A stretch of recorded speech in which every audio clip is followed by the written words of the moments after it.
একজন পুরো শিনোবি বিশ্বকে কাঁপিয়েছিল, আর আরেকজন নিজের পরিশ্রম দিয়ে মাদারাকেও হাঁটু গেড়ে বসতে বাধ্য করেছিল। আজ মুখোমুখি ওবিতো উচিহা ভার্সেস মাইট কাই। ওবিতো উচিহা, যার নাম শুনলে বড় বড় শিনোবিদের গলাও শুকিয়ে যেত। আর ভাবো, এইসব কিছু রিনেগেন ছাড়াই। রিন মারা যাওয়ার পর মাত্র ১৩ বছর বয়সে সে মাঙ্গেকিও শারিনগান জাগিয়ে তোলে, আর ১৪ বছর বয়সেই মিনাটোর মতো কিংবদন্তি শিনোবির সঙ্গে লড়াই করেছিল। যখন অন্য বাচ্চারা একাডেমিতে কুনাই ছুড়তে শিখছিল, তখন সে কুরামাকে নিয়ন্ত্রণ করছিল। তারপর শুরু হলো সেই রাত যেদিন ওবিটো উচিহা আর ইতাকে মিলে পুরো উচিহা ক্ল্যান ধ্বংস করে দিয়েছিল। তার কামই ক্ষমতা পুরোপুরি ব্রোকেন। সব আক্রমণ নিজের শরীরের ভেতর দিয়ে পার করে দিত। সে ডাইমেনশনের মধ্যে এমনভাবে চলাফেরা করত যেন নিজের ঘরের এক রুম থেকে আরেক রুমে যাচ্ছে। হাসিরামা সেলের কারণে তার শরীর ছিল অস্বাভাবিক শক্তিশালী। এক হাতে সিল করা, ব্লেড থামিয়ে দেওয়া, এসব তার কাছে ছিল একদম স্বাভাবিক ব্যাপার। চতুর্থ মিজুকাগেকেও সে বছরের পর বছর গেনজুৎসুর মধ্যে বন্দী করে রেখেছিল। চতুর্থ গ্রেট নিনজা ওয়ার, সেটাও সে একাই ঘোষণা করেছিল। এটাই হলো শিনোবি বিশ্বের আসল ফ্যান্টম, ओबितो उचिहा। मैं हूँ ओबितो उचिहा, महान उचिहा क्लैन से। मैं तुमसे ताकतवर बन के दिखाऊंगा। तताशी, तुम बस मेरे शारिंगान जागने का इंतजार करो।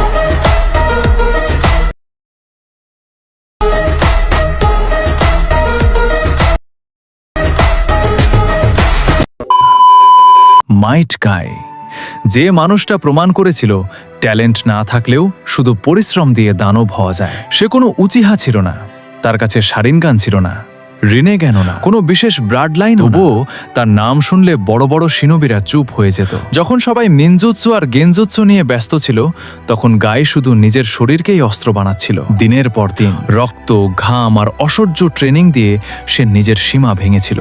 আর তারপর এলো চতুর্থ গ্রেট নিনজা ওয়ার, যেখানে পুরো শিনোবি অ্যালায়েন্স মাদারার সামনে অসহায় হয়ে পড়েছিল।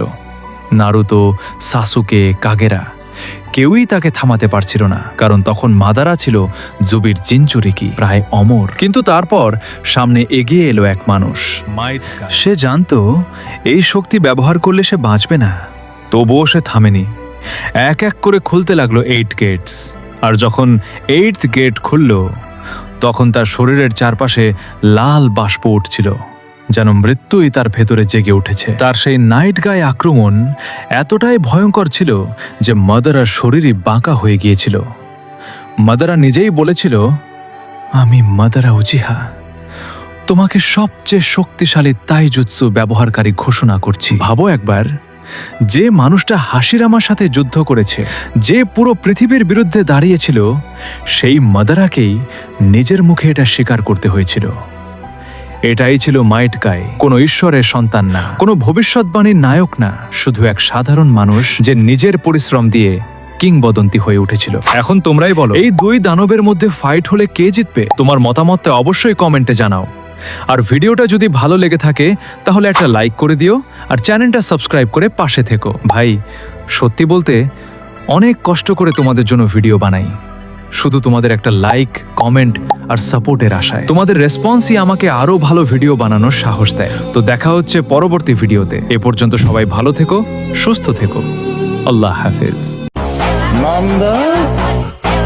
マジクソ野郎。俺は